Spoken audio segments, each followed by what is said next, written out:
వెనక్కి రావాలన్నా వెనక్కి రావాలందరూ.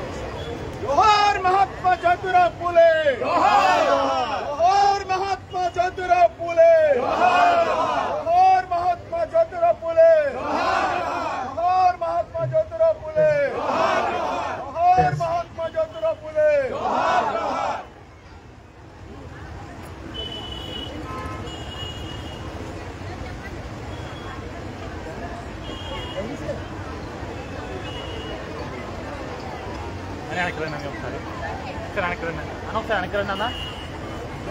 महात्मा ज्योतिराव फुले, जोहार महात्मा ज्योतिराव फुले, जोहार Mahatma Jyotirao Phule.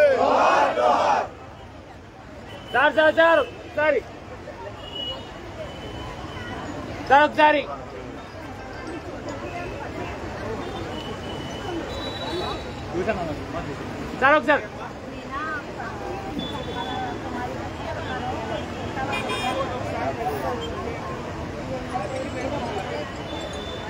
Sir ready sir ready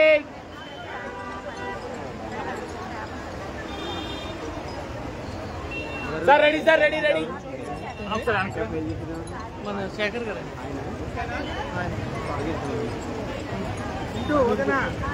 okay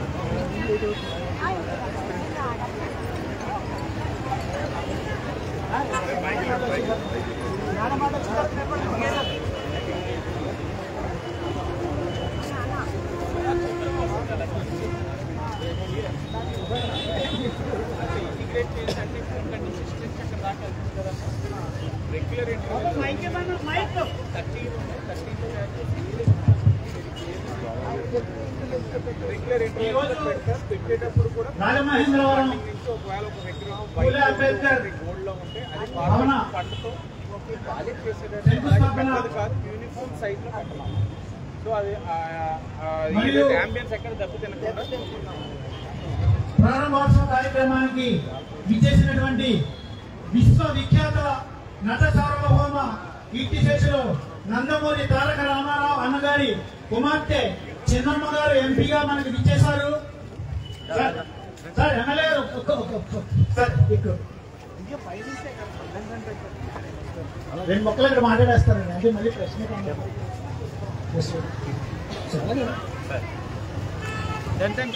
మీరు వచ్చాను.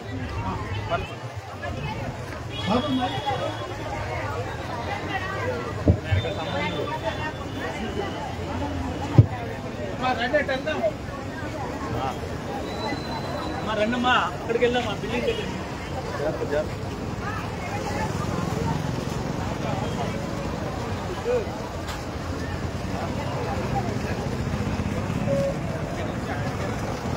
ధరణ్య భయ్యా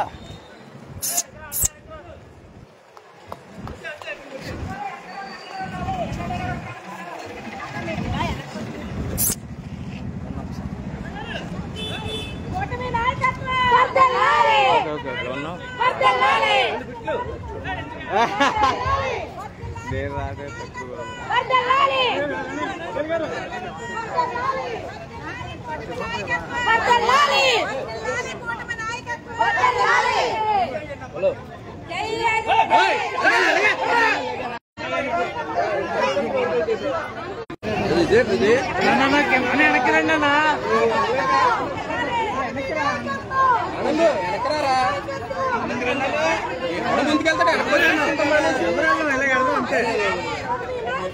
బాబు సెల్ ఫోన్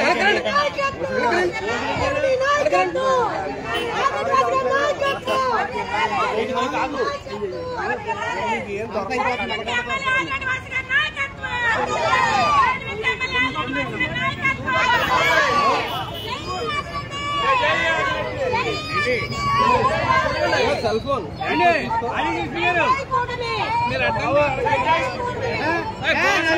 ఎందుకంటే సెల్ ఫోన్ పెట్టండి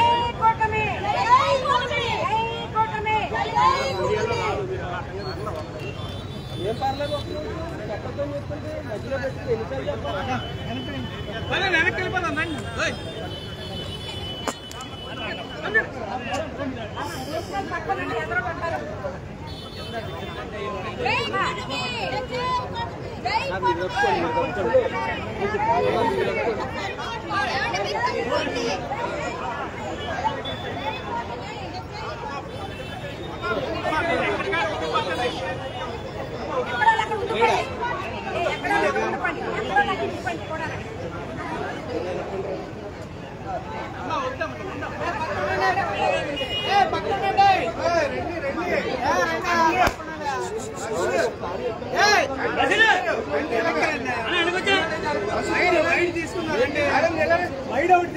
సార్ చెప్తారు తెలుగులో 10 సార్లు చెప్పరు మీకు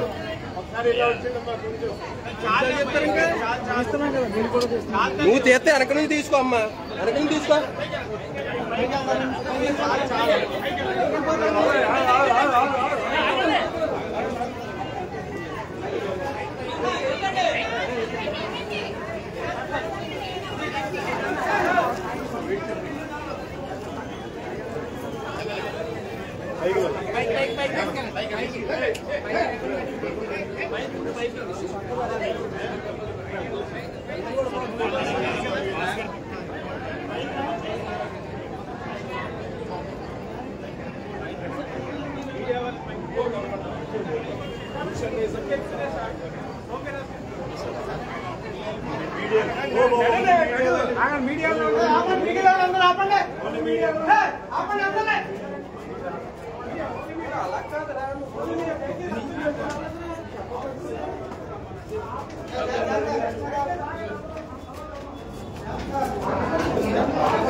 ఆయనకి లైసెన్స్ ఉందయ్యా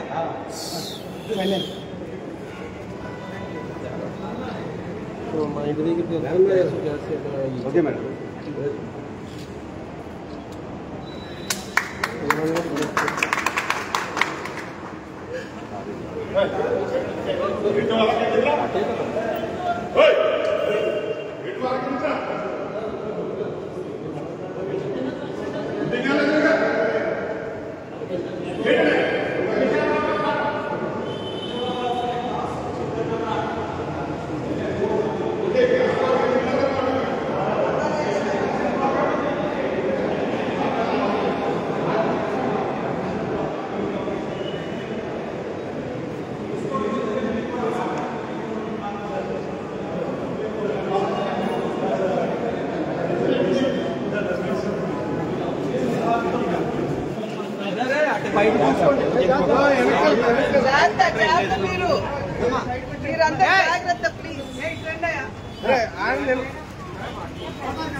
ఫేస్ చాలా హ్యాపీ.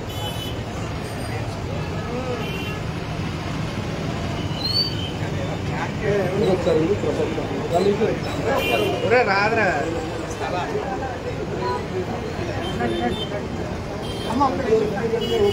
వెళ్ళిపోతాడు.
చేస్తున్నాయి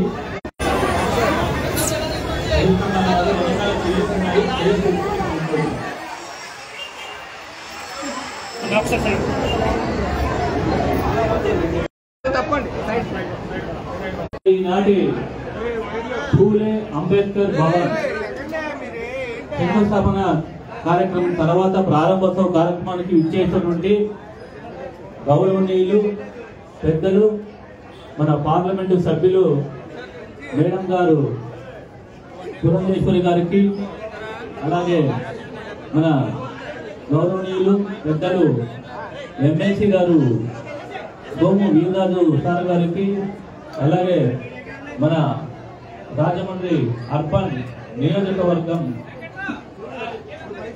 శాసనసభ్యులు గౌరవనీయులు పెద్దలు మన ఆదిరెడ్డి శ్రీనివాస్ సార్ గారికి, అలాగే ఇతరత్ర హాజరైనటువంటి కూటమి నాయకులకు, ప్రజాప్రతినిధులకు అందరికీ కూడా పేరు పేరున మా హృదయపూర్వక నమస్కారాలు తెలియజేసుకుంటున్నాం.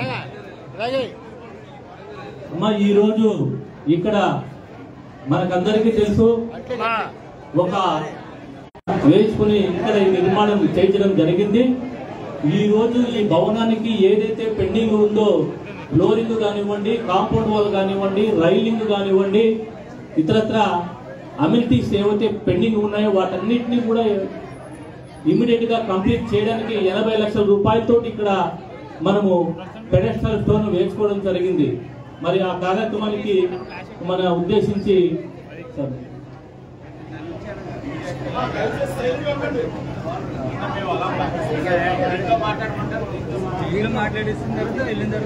అంటే కొంచెం అది ఖాళీ చేయాలి. ఎవరిని కొంచెం ఎలా వచ్చండి అండి అందరూ అవన్నీ లైటింగ్ రావట్లేదు, లైటింగ్ రావట్లేదు. మీరు కూర్చోండి అమ్మ, అందరూ వెనకాల నిశ్శబ్దంగా ఉండండి అమ్మా. కొంచెం అమ్మా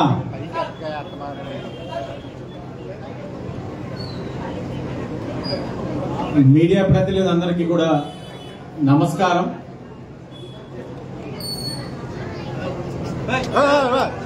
రాజమహేంద్రవరం సిటీ నియోజకవర్గంలో అధిక శాతం మధ్యతరగతి వాళ్ళు, దిగువ మధ్యతరగతి వాళ్ళు నివసిస్తున్న నగరం. అలాంటి నగరంలో ప్రజల యొక్క అవసరాలను దృష్టిలో పెట్టుకొని ఎప్పటికప్పుడు వారు చేసుకోవడానికి కార్యక్రమాలు ఏదైతే ఉన్నాయో ఆ కార్యక్రమాల కొరకు కమ్యూనిటీ హాల్స్ అన్నది ఎక్కడికక్కడ నిర్మించుకుంటూ రావడం జరిగింది గతంలో.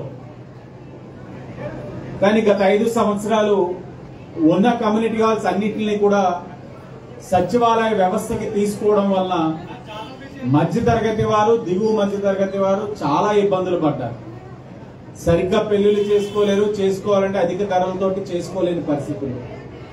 ఇలాంటి పరిస్థితుల్లో మనకి ఒక మంచి కమ్యూనిటీ హాల్ ఉండాలి, అది కూడా పూలే అంబేద్కర్ గారి యొక్క పేరుతో పెట్టిన ఈ కమ్యూనిటీ హాల్ యొక్క పనుల్ని మనం అందరం కూడా త్వరగతిన పూర్తి చేయాలని అనుకున్నప్పుడు మరి గౌరవ పార్లమెంట్ సభ్యురాలు పురంధేశ్వరి గారిని ఎంపీ ల్యాడ్స్ నుంచి, ఆవిడ యొక్క ఎంపీ ల్యాడ్స్ నుంచి ఈ నియోజకవర్గానికి ఇచ్చే మొదటి నిధిని ప్రజలకు ఉపయోగపడే విధంగా, చిరస్థాయిగా నిలబడే విధంగా ఈ యొక్క కమ్యూనిటీ హాల్ ఇవ్వాలని ఆవిడకి అభ్యర్థించగా ఆవిడ నిధిని కేటాయించడం, ఈరోజు ఆ యొక్క పనులన్నింటినీ కూడా ప్రారంభించుకోవడం జరుగుతూ ఉంది. ఇది ఒక శుభ పరిణామం.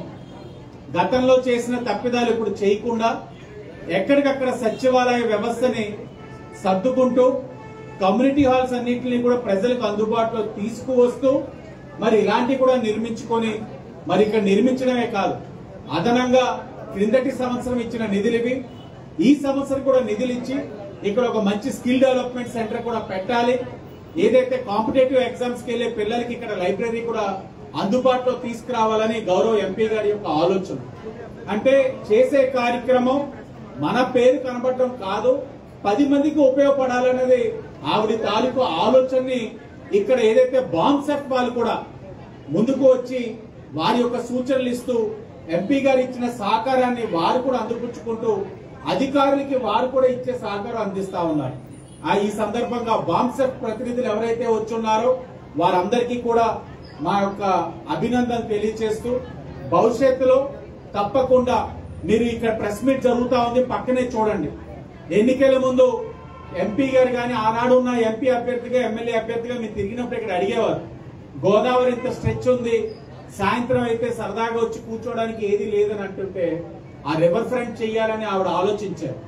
రివర్ ఫ్రంట్ తో పాటు ఈ రోజు నేను గర్వంగా చెప్తా ఉన్నా, నిన్ననే కేంద్ర మంత్రి షెకావత్ గారు వచ్చున్నారు, డిప్యూటీ సీఎం పవన్ కళ్యాణ్ గారు, ఎంపీ గారు, దుర్గేష్ గారి చేతుల మీద నిన్నే శంకుస్థాపన చేసుకున్నాం అఖండ గోదావరి.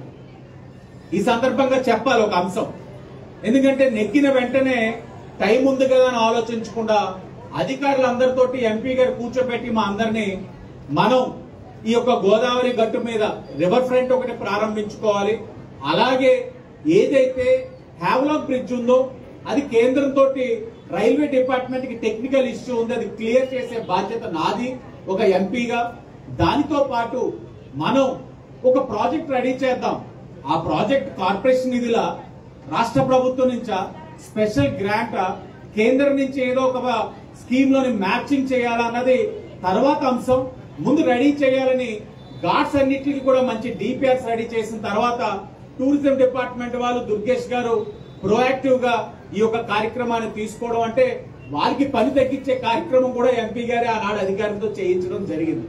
అంటే ఒక అవగాహన, ఏం చేద్దాం మనం నగరానికి ఇంకా అప్లిఫ్ట్ చేయడానికి, నెక్స్ట్ లెవెల్ తీసుకెళ్ళడానికి ఏం చేయాలన్న ఆలోచనతో చేసిన కార్యక్రమాల నుంచి వచ్చిందే రివర్ ఫ్రంట్. దాన్ని కాంప్లిమెంట్ చేసే విధంగా ఈ రోజు అఖండ గోదావరి అని కూడా ఈ సందర్భంగా తెలియజేస్తూ రాబోయే రోజుల్లో కూడా ఇదే ఆలోచనతోటి అందరూ కూడా కూటమి ప్రతినిధులు అందరూ కూడా అడుగు ముందుకు వేస్తాం, కలిసికట్టుగా పనిచేస్తాం. మరింత బాధ్యత ఉంది నగరం పైన, ఎందుకంటే కూటమి బలపడడానికి ఈ నగరమే ఒక వేదిక. అలాంటి నగరంలో 3 ఏదైతే బీజేపీ, జనసేన, టీడీపీ ఐక్యతగా ఉంటూ నగరాన్ని అభివృద్ధి చేసుకుంటూ, అభివృద్ధి అంటే తాత్కాలికంగా కాదు, శాశ్వత కట్టడాలు చేయాలి. నిన్ననే మేము డయాస్ మీద అనుకున్నాం, ఎంపీ గారు మేము, ఈ నగరానికి ఒక చరిత్ర ఉంది. ఆ చరిత్రలో రివర్ ఫ్రంట్ అఖండ గోదావరి కూడా చరిత్ర కాబోతా ఉంది. అది నిన్న ప్రారంభించుకున్నాం. తప్పకుండా భవిష్యత్తులో కూడా ఇదే రీతిలో వెళ్తామని ఒక చిత్తశుద్ధితోటి ఈరోజు ఎంపీ గారు ఇచ్చే నిధులు దానికి దీనికని కాకుండా ఆవిడ ప్రజలకు ఉపయోగపడే దానికే పెట్టాలని చెప్పి ఈ సహకారం అందించినందుకు ఎంపీ ల్యాడ్స్ నుంచి ఆవిడకి రాజమండ్రి ప్రజల తరఫున ప్రజాప్రతినిధిగా నేను గాని, ఇక్కడే ఉన్న శాసన మండలి సభ్యులు సోమవీర్రాజు గారు గాని ఆవిడకి ధన్యవాదాలు తెలియజేస్తూ మీడియా వాళ్ళందరికీ కూడా నమస్కారం. అందరికీ నమస్కారం. ముందస్తుగా నగరంలో ఎవరైతే బీసీ సామాజిక వర్గాలు సహజంగా అన్నీ కలిపితే మెజారిటీ ఉన్నటువంటి వర్గాలు, వారికి సంబంధించి ఒక పూలే మందిరాన్ని ఎమ్మెల్యే గారి ఇనిషియేషన్ తీసుకోవడం, దానికి సంబంధించి ఇంకా మిగిలినటువంటి నిధుల్లో ఒక కన్స్ట్రక్టివ్ థాట్తో ఎంపీ గారు దీన్ని ఈ విధంగా చేస్తే మంచిది, దానికి సంబంధించిన 80 లక్షల రూపాయల నిధులు వారు ఇచ్చినందుకు నగర పెద్దలందరూ తరఫున ధన్యవాదాలు తెలియజేస్తూ, అలానే ఏదైతే రివర్ ఫ్రంట్ కానీ నిన్న జరిగినటువంటి ఆ గోదావరి బ్రిడ్జి, ఎప్పుడో పాత బ్రిడ్జి, దాని మీద చాలామంది పెద్దలు ఫైట్ చేశారు. దాని రైల్వే వాళ్ళు కన్జర్వేటివ్ డిపార్ట్మెంట్గా ఉంటుంది నాకు తెలిసినంత వరకు. దేన్ని ఎంతమంది చెప్పినా వినే ఆలోచన తక్కువ ఉంటుంది. ఆ బ్రిడ్జిని గతంలో అరుణ్ కుమార్ గారు కూడా ప్రయత్నం చేశారు. దానికి రస్ట్కి 90 కోట్లు అవుతుంది కట్టమనేవారు. అది ఎప్పటి నుంచో హైబ్లాక్ బ్రిడ్జి అనే దాన్ని రైల్వే మనకి హ్యాండ్ ఓవర్ చేయడానికి సిద్ధపడినటువంటి పరిస్థితిని గత అనేకమైన సంవత్సరాలుగా నేను గమనిస్తున్నాను. అలాంటి హైబ్లాక్ బ్రిడ్జిని ఈవేళ సమాజానికి అంకితం చేస్తూ నిన్న ఏదైతే పుష్కర్ ఘాట్లో జరిగిన కార్యక్రమంలో దాన్ని కూడా ఇన్వాల్వ్ చేస్తూ నగర ప్రజలకి ఆహ్లాదాన్ని కలిగించే విధంగా 190 కోట్లు ఇస్తే అక్కడే 30 కోట్లు ఖర్చు పెడుతూ బ్రిడ్జిని కూడా ఇన్వాల్వ్ చేస్తూ దాంట్లో టూరిజం అనేటువంటి కాన్సెప్ట్ని జతపరుస్తూ రేపు అక్కడ ఉన్నటువంటి ఏదైతే లంక ప్రాంతాలు ఉన్నాయో ఆ ప్రాంతాల్లో కూడా కొన్ని రిసార్ట్స్ని కడుతూ అందులో ఎన్ని పిల్లర్స్ ఉంటే ఆ పిల్లర్స్లో ఎక్కడ మధ్యలో మనం ఏది ఇస్తే ప్రజలకు బాగుంటుంది, ఇలాంటి అన్నింటికి రూపకల్పన జరిగిందంటే నిన్న టూరిజం మినిస్టర్ గారికి, కల్చర్ అఫైర్స్ టూరిజం మినిస్టర్ గారికి రావడం, మనకి 90 కోట్ల రూపాయలు ఈ ప్రాంతానికి ఇవ్వడం, ఈ 90 కోట్ల రూపాయలని ఏ విధంగా అప్ టు కడిప్లంక దాకా వినియోగించాలి అనేది టూరిజం మినిస్టర్ గారు, స్థానిక ఎమ్మెల్యేలు, ఎంపీ గారు అందరూ కలిసి చాలా చక్కగా దాన్ని ప్లాన్ చేస్తున్నారు.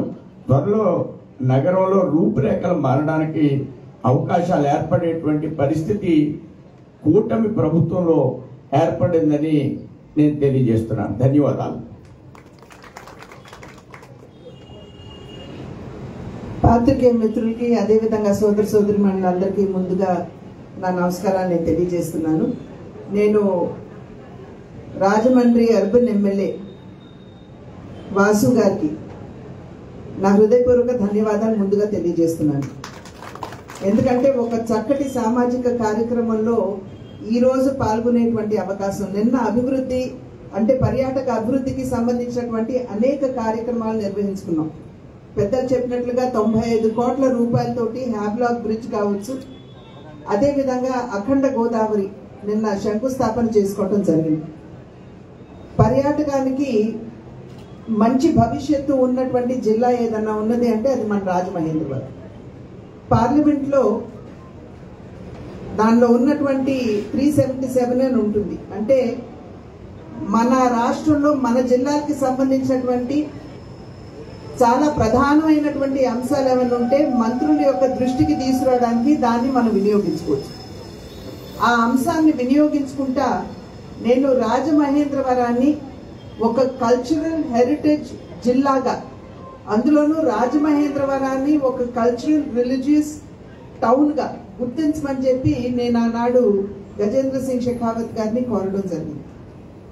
అదేవిధంగా నేను ఇక్కడ ఎంపీగా ఎన్నికైన వెంటనే 2027వ సంవత్సరంలో మనకి పుష్కరాలు రాబోతున్నాయి కనుక తాత్కాలికంగా కాకుండా ఎప్పుడూ కూడా ఉండే విధంగా మన రాజమహేంద్రవరాన్ని అభివృద్ధి చేసుకునేటువంటి అవకాశం మన ముందున్నటువంటి సందర్భంలో పుష్కర రూపంలో ఏ విధంగా దాన్ని వినియోగించుకోవాలి అనేటువంటి ఆలోచనతోటి స్థానిక శాసనసభ సభ్యులు నా జిల్లాలో ఉన్నటువంటి 7 ఎమ్మెల్యేలు అదేవిధంగా అధికారులు కలెక్టర్ గారు నిన్న మొన్నటి వరకు కేతన్ గర్గ్ గారు ఉన్నారు వారు ఎస్పీ గారు మేమందరం కూర్చుని దీని మీద చర్చించుకోవటం జరిగింది. చర్చించుకున్న తర్వాత ఖచ్చితంగా హ్యావ్లాక్ బ్రిడ్జిని మనం ఏదైతే ఇన్ని సంవత్సరాలుగా 1897వ సంవత్సరంలో ఆ హ్యావ్లాక్ బ్రిడ్జ్ నిర్మాణం ప్రారంభమైతే 1900వ సంవత్సరంలో దాన్ని కంప్లీట్ చేసుకోవటం జరిగింది. 1997వ సంవత్సరంలో 100 సంవత్సరాలు కంప్లీట్ అవుతున్నటువంటి నేపథ్యంలో దాన్ని డీకమిషన్ చేయడం జరిగింది. అది మాత్రమే కాకుండా గొప్ప చరిత్ర ఉన్నది. ప్రపంచ యుద్ధం 1 కావచ్చు 2 కావచ్చు. ఇది కోల్కతా చెన్నై రైల్ మార్గంలో ఉన్నటువంటి సందర్భంలో దీన్ని అత్యధికంగా వినియోగించేవారు. దీనికి తోడు బ్రిటిషర్స్ మన దేశాన్ని పాలిస్తున్నటువంటి సందర్భంలో ముడి సరుకు వారి దేశానికి తీసుకువెళ్లాలంటే హ్యావ్లాక్ బ్రిడ్జ్ ని వారు ఉపయోగించేవారు. కనుక అంతటి చరిత్ర ఉన్నటువంటి హ్యావ్లాక్ బ్రిడ్జ్ ని మనం టూరిజం గా డెవలప్ చేసుకునేటువంటి అవకాశం ఉన్నది. డెవలప్ చేసుకుంటే ఇక్కడ సామాజిక ఆర్థిక అభివృద్ధి రాజమహేంద్రవరానికి మనం అందించిన వారు అవుతాము. ఎందుకంటే చాలా మంది యువతకి కావచ్చు లేకపోతే చాలా మందికి ఇక్కడ ఉపాధి అవకాశాలు కలిగేటువంటి అవకాశం ఉంటుంది. ఆర్థికంగా కూడా చిన్న చిన్న అలైడ్ బిజినెస్ చేసుకుంటున్నటువంటి సందర్భంలో మరి ఆ రకంగా కూడా రాజమహేంద్రవరం ఆర్థికంగా కూడా ముందుకు వెళ్లేటువంటి వెసులుబాటు ఉంటుంది అనేటువంటి ఆలోచనతోటి హ్యావ్లాక్ బ్రిడ్జ్ మీద ప్రధానంగా దృష్టి కేంద్రీకరిస్తూ పర్యాటకంగా ఏ విధంగా రాజమహేంద్రవరాన్ని పుష్కరాల సమయానికల్లా అభివృద్ధి చేసుకోవాలి అని చెప్పి చర్చించుకోవడం జరిగింది. ఆ చర్చలో భాగమే రివర్ ఫ్రంట్. రివర్ ఫ్రంట్ ని కనుక మనం అద్భుతంగా సుందరీకరణ చేసుకున్నట్లయితే మనకి ఏ విధంగా తెలంగాణలో మనం ట్యాంక్ బండ్ చూస్తున్నాం దానికంటే కూడా అద్భుతంగా మంచి టెక్నాలజీ తోటి మనం ఇక్కడ మన గోదావరి రివర్ ఫ్రంట్ ని అభివృద్ధి చేసుకుని పర్యాటకంగా మనం దీన్ని కనుక చేసుకోవచ్చు అనేటువంటి ఆలోచనతోటి దీని మీద కూడా దృష్టి కేంద్రీకరించడం జరిగింది. దీంతో పాటుగా అనేక విషయాలు అంటే ఇందాక పెద్దలు చెప్పినట్లుగా బ్రిడ్జ్ లంక ఉంది. బ్రిడ్జ్ లంక మనం హ్యావ్లాక్ బ్రిడ్జ్ దగ్గర నుండి కనుక మనం దానికి అనుసంధించగలిగితే దాన్ని కూడా పర్యాటకంగా మనం అభివృద్ధి చేసుకునేటువంటి అవకాశం ఉంటుంది. అంటే పర్యాటకులు రాజమహేంద్రవరానికి వస్తే ఒక 2-3 రోజులు వారిని కనుక మనం క్యాప్టివేట్ చేయగలిగినట్లయితే మన రాజమహేంద్రవరం ఆర్థికంగా కూడా అభివృద్ధి చెందేటువంటి అవకాశం ఉంటుంది, ఉపాధి అవకాశాలు వస్తాయి అనేటువంటి ఆలోచనతో ఈ విషయాలన్నింటి మీద కూడా దృష్టి పెడుతూ ఎప్పటికప్పుడు అధికారులతోటి మాట్లాడుతున్నటువంటి సందర్భంలోనే ఈ హ్యావ్లాక్ బ్రిడ్జ్ కావచ్చు రివర్ ఫ్రంట్ కావచ్చు గజేంద్ర సింగ్ షెకావత్ గారి దృష్టికి తీసుకుని వెళ్ళడం, మరి అదేవిధంగా రాష్ట్ర ముఖ్యమంత్రి చంద్రబాబు నాయుడు గారు, అదేవిధంగా పర్యాటక మంత్రి సోదరులు దుర్గేష్ గారు వారిరువురు కూడా దీని మీద చొరవ తీసుకుని గజేంద్ర షెకావత్ గారితో మాట్లాడటం, ఇవన్నీ మనకి నిన్న 95 కోట్ల రూపాయలతోటి రాజమహేంద్రవరాన్ని పర్యాటకంగా అభివృద్ధి చేసుకునే ఫలితాన్ని ఇచ్చింది అనేది మనం అందరం కూడా ఇక్కడ గమనించవలసినటువంటి విషయం. స్థానిక శాసనసభ సభ్యులుగా ఆదిరెడ్డి వాసు గారు కూడా ఎప్పటికప్పుడు ఈ విషయాలన్నీ మాతో చర్చిస్తూ దీన్ని ముందుకు తీసుకెళ్లినటువంటి నేపథ్యం. చాలా మందికి రివర్ ఫ్రంట్ మీద ఉన్నటువంటి విగ్రహాల మీద కొంత ఆందోళన ఉన్నది, దీన్ని తీసివేస్తారు అనేటువంటి భావన. కానీ మేమందరం చర్చించుకున్నది ఏమిటంటే తీసివేయడం కాదు, కానీ అభివృద్ధి చేస్తున్నటువంటి సందర్భంలో ఆ అంబియన్స్ ఏదైతే ఉందో దానిలో మిళితం చేస్తూ ఆ విగ్రహాన్ని అక్కడే ఉంచాలి అనేటువంటి ఆలోచన. ట్యాంక్ బండ్ మీద చూస్తున్నాం కదా, కనుక విగ్రహాలని తొలగించేటువంటి అవకాశం ఉండదు, అక్కడే చక్కగా అందంగా వాటన్నిటినీ కూడా పునఃప్రతిష్ఠించేటువంటి అవకాశం ఉన్నది అని చెప్పి మీ అందరికి కూడా తెలియజేసుకుంటూ దాని మీద ఆందోళన చెందవలసినటువంటి అవసరం లేదు అని చెప్పి నేను మీ మాధ్యమంగా ప్రజలందరికీ కూడా తెలియజేసుకుంటున్నటువంటి విషయం. అదేవిధంగా ఇవాళ కార్యక్రమం పులే గారి పేరు మీద ఇప్పుడే పులే గారికి విగ్రహానికి పుష్పాంజలి ఘటించి మేమందరం ఇక్కడికి వచ్చి మరి వారి పేరున ఉన్నటువంటి భవనాన్ని ఆవిష్కరించుకోవడం జరిగింది. ఇంతకు ముందు కనుక చరిత్రలో చూసినట్లయితే వంశపారంపర్యంగా తండ్రి పేరు లేకపోతే ఒక కుటుంబానికి సంబంధించినటువంటి వారి పేరులో పెట్టుకోవటం అనేది ఆనవాయితీగా వస్తున్నటువంటి విషయం. కానీ ఇక్కడ ఆలోచించి తీసుకున్నటువంటి నిర్ణయం ఏంటంటే ఎవరైతే ఆదర్శప్రాయులు ఉంటారో అటువంటి ఆదర్శ పురుషుల పేర్లు కనుక మనం ఇటువంటి కార్యక్రమాలు నిర్వహించుకుని వారి పేరు కనుక భవనానికి పెట్టినట్లయితే రాబోయే తరానికి కూడా ఇది ఒక ఆలోచనని రేకెత్తిస్తుంది. వారి గురించి తెలుసుకుంటారు, వారు అనుసరించినటువంటి మార్గంలో నడిచేటువంటి ప్రయత్నం జరుగుతుంది అనేటువంటి ఆలోచనతోటి ఈ భవనాన్ని కూడా మహనీయుడు పులే గారి పేరు పెట్టించండి. పులే గారి గురించి నేను ప్రత్యేకించి ఇక్కడ ఉన్నటువంటి బీసీ సోదరి మండలికి నేను చెప్పాల్సినటువంటి అవసరం లేదు. వారు ఒక నిమ్న కులంలో జన్మించినా కూడా వారి తండ్రి గారు పూణేకి వచ్చిన తర్వాత అక్కడ ఉన్నటువంటి పేష్వా గారికి వారు పూలు అందిస్తున్నటువంటి సందర్భంలో పూలే అనేది వారి ఇంటి పేరు కాదు, పూలే అనేది పూలకి సంబంధించినటువంటి వ్యాపారం చేసేటువంటి వారు అని అర్థం. కనుక వారు ఆ రకమైనటువంటి వ్యాపారంలో ఉండేవారు కాబట్టి వారి తండ్రి గారు వారిని పులే అనేటువంటి ఒక పేరు వారికి రావడం జరిగింది. కనుక అక్కడ ఉన్నటువంటి పేష్వా గారు వారు చేస్తున్నటువంటి పనితనాన్ని గుర్తించి వారికి ఒక ప్రోత్సాహకంగా 35 ఎకరాల భూమిని తండ్రి గారికి ఇవ్వడం జరిగింది. తండ్రికి 2 కొడుకులు, రెండవ బిడ్డ జ్యోతిరావు పులే గారు.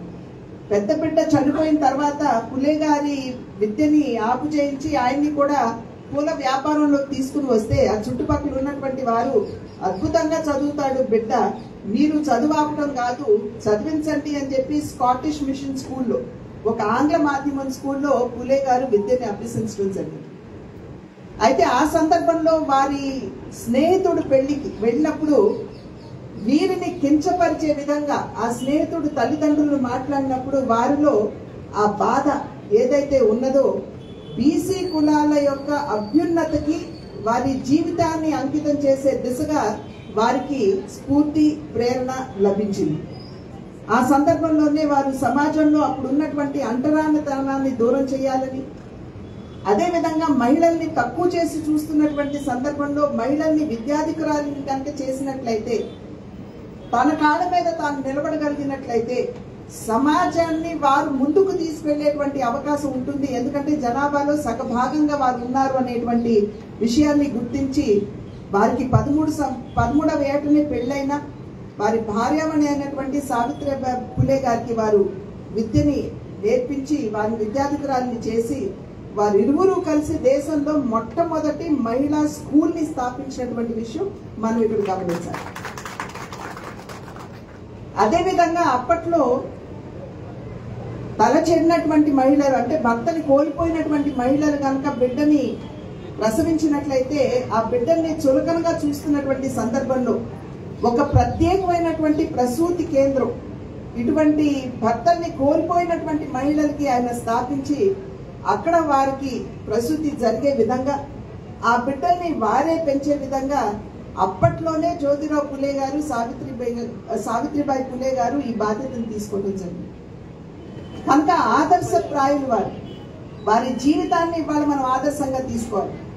సమాజంలో ఇవాళ మనం చూస్తున్నాం కులం పేరు మీద విద్వేషాలు రెచ్చగొట్టడం, కులం పేరు మీద సమాజాన్ని విడగొట్టడం, ఈ రకమైనటువంటి రుగ్మతులు మన సమాజంలో చూస్తున్నటువంటి సందర్భంలో ఇవాళ జ్యోతిరావు పులే గారి పేరు మీద ఈ భవనాన్ని మనం ప్రారంభం చేసుకోవడం నిజంగా దానిలో నేను పాల్పంచుకోవడం అనేది నా అదృష్టంగా భావిస్తున్నానని చెప్పి తెలియజేస్తున్నాను. ఇందాక వాసు గారు చెప్పారు 80 లక్షల రూపాయలు ఈ ఎంపీ ల్యాబ్స్ నుండి కావాలి అని చెప్పి వారు అడిగినప్పుడు వారు బాగా ఆలోచించారు. ఎందుకంటే 5 లక్షలు 10 లక్షలు 25 లక్షలు ఏదో చిన్న చిన్న కార్యక్రమాలు కాకుండా ఒకేసారి ఇటువంటి బిల్డింగ్ కనుక మనం నిర్మాణం చేసుకున్నట్లయితే ఆ కులాల్లో ఉన్నటువంటి పులే అంబేద్కర్ భవన్ దీని పేరు. అయితే ఆ కులాల్లో ఉన్నటువంటి వారికి కూడా ఒక లైబ్రరీ, వారికి ఒక స్టడీ సెంటర్ పెట్టాలి అనేటువంటి ఆలోచన. వాళ్ళు చూసినట్లయితే పులే గారు అంబేద్కర్ గారు ఇరువురు కూడా మన సమాజంలో ఉన్నటువంటి ఈ కుల వ్యవస్థని నిర్మూలన చేయాలని, అదేవిధంగా అందరూ కూడా సమాజంలోని అన్ని వర్గాలు అభివృద్ధి చెందితేనే దేశం అభివృద్ధి చెందుతుంది అనేటువంటి ఆలోచనకి ఇద్దరు అంకితమైనటువంటి వారు కనుక ఆ ఇద్దరు పేరున ఇవాళ ఈ భవనం, మరి దానికి సంబంధించి ఒక లైబ్రరీ ఇవన్నీ పెట్టాలి అని చెప్పి వాసు గారు భావించినప్పుడు ఒకేసారి ఇవ్వలేను, కానీ ఖచ్చితంగా వచ్చే సంవత్సరం కూడా నా ల్యాబ్స్ ఏవైతే ఉంటాయో ఈ నా కాన్స్టిట్యుయెన్సీ పార్లమెంటరీ కాన్స్టిట్యుయెన్సీని అభివృద్ధి చేసుకునేటువంటి అవకాశం ఏదైతే కేంద్రం నాకు ఇస్తుందో అది ఖచ్చితంగా ఈ భవనానికి అందిస్తానని చెప్పి వాసు గారికి చెప్పడం జరిగింది. కనుక ఈ సంవత్సరం ఏ విధంగా నేను సహకరించానో వచ్చే ఈ 25-26 కూడా ఖచ్చితంగా అదే రకంగా నా సహకారాన్ని అందిస్తూ పులే అంబేద్కర్ భవన్ ఏదైతే ఉందో దాని నిర్మాణానికి ఖచ్చితంగా నా వంతు సహకారాన్ని సంపూర్ణంగా అందిస్తానని చెప్పి తెలియజేసి సెలవు తీసుకున్నాను.